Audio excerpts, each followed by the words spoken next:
Now for coding part, I am taking one example. This is the original matrix is A multiplied by the transpose version of another matrix. This is the transpose version of the second matrix. So you can take a triplet form of A and B matrix. Triplet form means this is the row value, this is the column value, this is the value portion. What's the value you want to give? This is A0 matrix entry for A0. If I say A0 का column बताओ, तो I will say A0 dot C. ऐसी next entry है A1, next entry है A2, and so on. So what we are going to do for this multiplying these two matrices the way we've done in the example portion, I first want to extract the possible combinations of entries which are there. Now, if you see carefully, this row chunk will give me the possible combination for the row entries. This row chunk of the second will give the column chunks of the second. The possibilities are 0th row, 0th column. First entry in the final matrix may be 0th row, 0th column. Second possible entry can be 0th row, first column. 0th row, first column. Next entry can be first row, 0th column. It is just a dummy example. And next can be first row and first column. So all this little bit depends upon your row values, distinct row values. All the possible combinations are distinct row values of the first matrix and distinct row values of the second matrix to give all these possible combinations. Let us suppose this possible combination is nothing but F row and F column. For my purpose, naam de diya, I have given F row and F column. F row initially can be 0, 0, and F column can be 0. Next time F row can be 0, F column can be 1. Next time F row can be 1, F column can be 0, and last F row can be 1, which you want to evaluate. These 4 entries at the most which are possible, which you want to evaluate by matrix multiplication at the most, because it can be less than that. If the K value doesn't match, it will not be like that. That entry will not be part of the final answer. Now, how to retrieve this value of F row and F column using this triplet, this format which is being given to you from programming point of view. So you have what you have to do, you have to take 2 loops. One is for I, another is for j, just like we used to do. Remember this thing, no need to increment I plus plus and j plus plus. There are 2 integer variables I and j. I is pointing the first value A0 dot row. This was we'll discuss this. I was basically index of the first triplet of the A0. J is the index of the first triplet of this. That means J will vary from 0, 1, 2, 3, 4 in this example. Similarly, I will vary from 0, 1, 2, 3 for this example. Now, what you have to do in this case,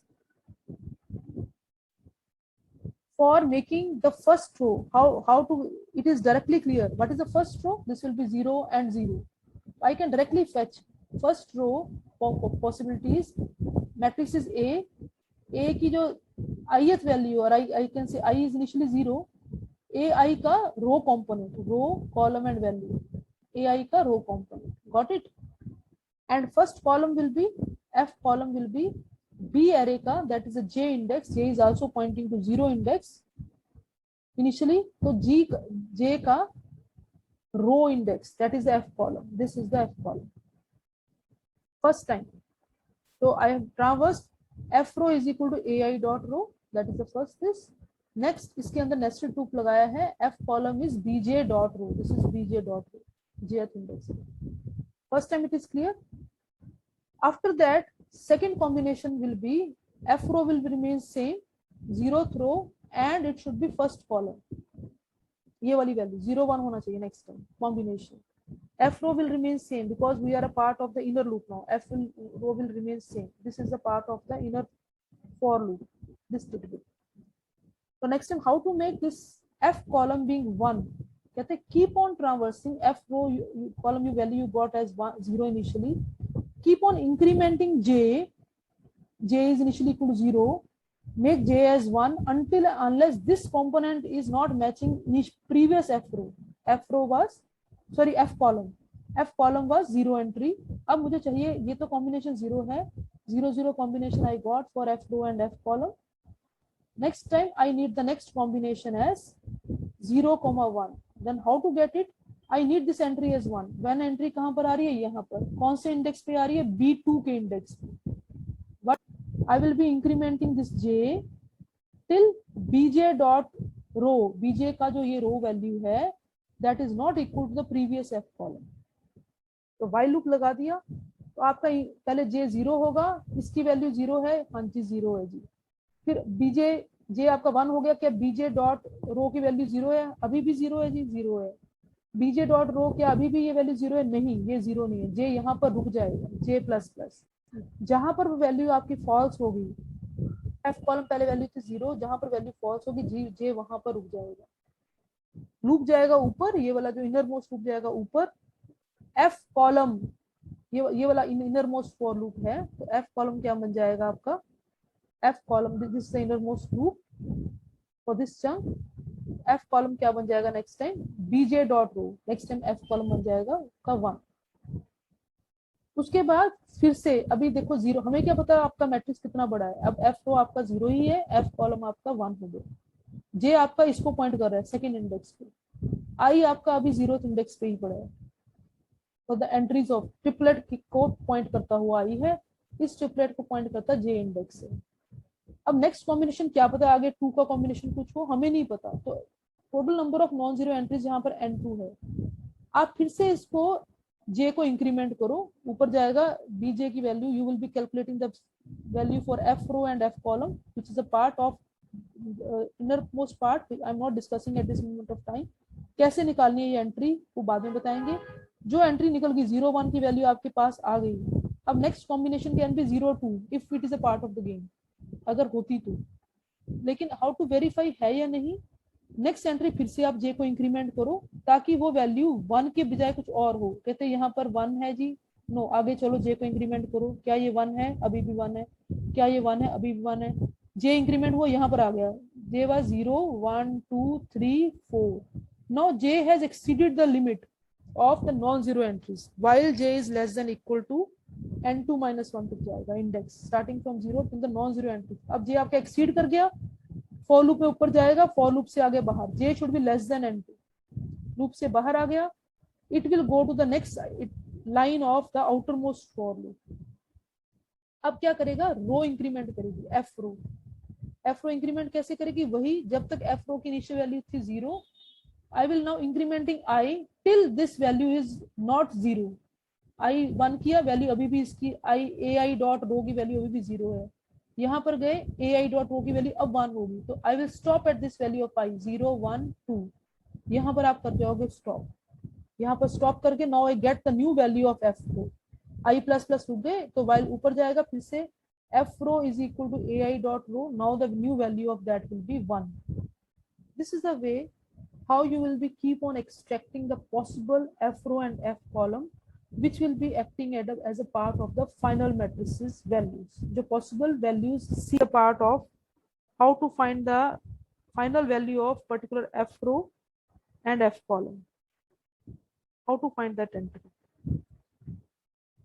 Now remember this thing as you were earlier we have discussed F row or F column में how to find the entry। original matrix is A F row into K multiplied by transpose version F column into K। this K should match, this K should be matching one।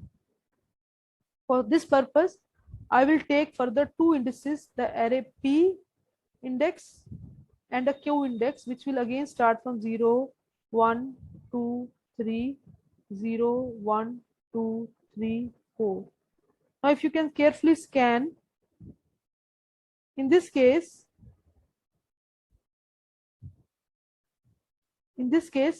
for 0 0, to calculate the value for 0 0, what are the participating chunks, एक तो ये chunk होगा क्योंकि इसका 0 और 0 match कर रहा है, और एक ये चंक होगा जिसकी K वैल्यू मैच कर रही है, ऑब्वियसली इसकी K वैल्यू मैच कर रही है, तो 12 into 8 will be the entry for 0 0।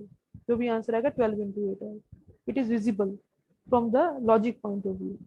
how to get it done, start from index P is equal to 0, Q is also pointing to 0 and we have to, अगर आपका P, और इसको मैं बाद में करती हूँ, अगर आपका P का रो और इसका रो एफ रो के बराबर है, कहते हैं हाँ जी ये एफ रो के बराबर है जो हमने निकाली थी।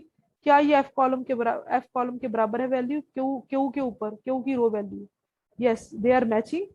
अब क्या करना है आपको, पी की एंट्री को, एक एक एंट्री को उठाओ, पी की एंट्री को देखो और क्यू की एंट्री को देखो। इसका अगर के और के मैच नहीं कर रहा, जैसे फर्स्ट एंट्री का, if I just rub it again, इसका पी एंट्री का जीरोथ इंडेक्स की एंट्री का ये कॉलम वैल्यू और क्यू जीरोथ एंट्री का ये कॉलम वैल्यू मैच नहीं कर रही, तो उसमें आपको इंक्रीमेंट किसको करना है, स्मॉलर वैल्यू को, स्मॉलर वैल्यू को इंडेक्स को इंक्रीमेंट कर दो, क्योंकि इसका मतलब ये वाली एंट्री आपकी उसमें सिस्टम में है ही नहीं। पर दिस इज पॉसिबल अगर फर्स्ट एंट्री इसकी 002 है, क्या पता सेकंड एंट्री 015 हो, तो आपको इंक्रीमेंट किसको करना है, स्मॉलर वाली को। क्या पता अगर ये और ये मैच कर जाए तो this will be part of the candidate. Q को कर दो इंक्रीमेंट, बिकॉज के कंपोनेंट इसका और इसका मैच नहीं कर रहा, जो छोटा के कंपोनेंट है, ये वाला कंपोनेंट छोटा है, इंक्रीमेंट क्यू।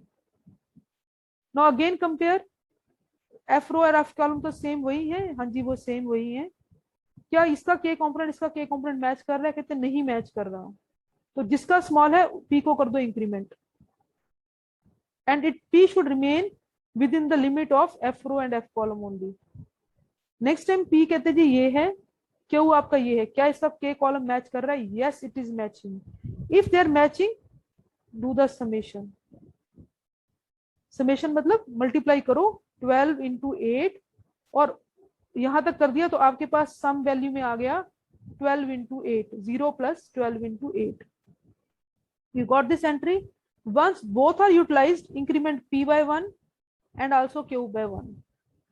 अब p का जो इंडेक्स है, इंडेक्स है 0 1 2, p का इंडेक्स आउटसाइड एफ रो आ गया, p का इंडेक्स की जो रो वैल्यू है वो एफ रो नहीं है, एंड q की इंडेक्स की वैल्यू भी, q की रो वैल्यू भी एफ कॉलम नहीं है। Stop there, come out from the loop. अगर आपकी फाइनल वैल्यू ऑफ सम आपकी 0 नहीं है, ऑब्वियसली 0 नहीं होगी इस केस में, उसको आप सी एंट्री में डाल दो, उसकी एंट्री सी के डॉट रो, सी के की के इंडेक्स है उसमें एफ रो डाल दो वैल्यू, यहाँ डाल दो एफ कॉलम, और यहाँ डाल दो आप सम, तो ये आप वैल्यूज को डाल दिया और के को कर दिया increment second entry for final matrix C, और आप सम को फिर से इनिशियलाइज कर दो 0।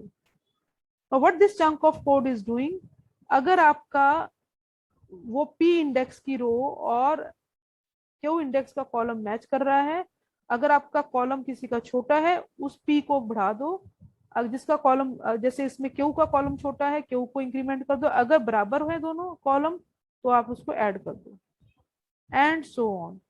अब नेक्स्ट में देखिए नेक्स्ट टाइम क्या हो रहा है, second iteration, I will just tell you second iteration, you can do for the next one. Till this your p has become equal to this, आपका फिर नेक्स्ट टाइम एफ रो फिर से इनिशियलाइज होगा, F रो next time बन जाएगा आपका 1 और column बन जाएगा आपका 0, एफ रो बन गया आपका 1, एफ कॉलम बन गया आपका 0 फ्रॉम द आउटसाइड लूप जो आपको लॉजिक दे रहा है, सम की वैल्यू फिर से 0 है जो भी है। तो what you are doing to again you set reset p is equal to 0 and q is also equal to 0। तो इसमें क्या है, keep on incrementing p and q till you are getting at the value of F row. कहते हैं क्या p की ये value F रो 1 है, ये वाली एंट्री रो एंट्री नहीं है, क्या इसकी रो एंट्री 1 है, नहीं है, क्या इसकी रो एंट्री 1 है, यस, तो p आपका यहाँ पर स्टॉप हो जाएगा। ऐसे ही q को देखो, क्या इसकी एंट्री कॉलम की 0 आपकी 0 है, यस, q आपका यहीं पर रुक जाएगा। P has stopped at this position, Q has stopped at this position because we are after the entry of C10. Now again the process is repeated. क्या इसकी वैल्यू K वैल्यू जिसको आप column value कहते हैं और इसकी K value match कर गई है, कहते हैं yes it is matching, तो you what you will writing sum is equal to 0 plus 1 into 2 done। कहते जब आपका मैच कर जाए P को भी इंक्रीमेंट कर दो, P बन गया आपका 3, Q को भी इंक्रीमेंट कर दो, Q बन गया आपका 1। क्या इसकी एंट्री, क्या ये एफ रो तक है, हाँ जी एफ रो तक जेन्युइन है, क्या ये एफ कॉलम तक है, yes it is still F column, क्या ये और ये एंट्री के वैल्यू मैच कर रही है, yes it is matching, plus 2 into 8। अब एफ पी को भी बढ़ा दो, पी बन गया आपका 4, क्यू बन गया आपका 2, ये तो आउटसाइड बाउंड आ गया, you come out from that loop because your q p and q should be within the valid range। So you'll keep on, you will start from always for F row and F column, you will always start from P is equal to 0 and Q is equal to 0. You will keep on incrementing P and Q till you are reaching at the particular location of F row and F column. From there onwards, you will be keeping on traversing till you are going till that value is less than or equal to F row and F column. And for if your F row is matching for वो P और Q की indexing रो और column को match कर रही है, वो entries के लिए आप कंपेयर करोगे उसके कॉलम वैल्यूज को. अगर कॉलम किसी इंडेक्स फर्स्ट का लेस आ रहा है तो फर्स्ट वाले के इंडेक्स को बढ़ा दोगे. अगर जिसका कॉलम आपका लेस आ रहा है उस क्यू इंडेक्स को बढ़ा दोगे, बी का इंडेक्स बढ़ा दोगे. अगर सेम है keep on entry. Outside this for loop that means for a given C I J C F row and F column वो सम की वैल्यूज को आप कॉपी कर दो.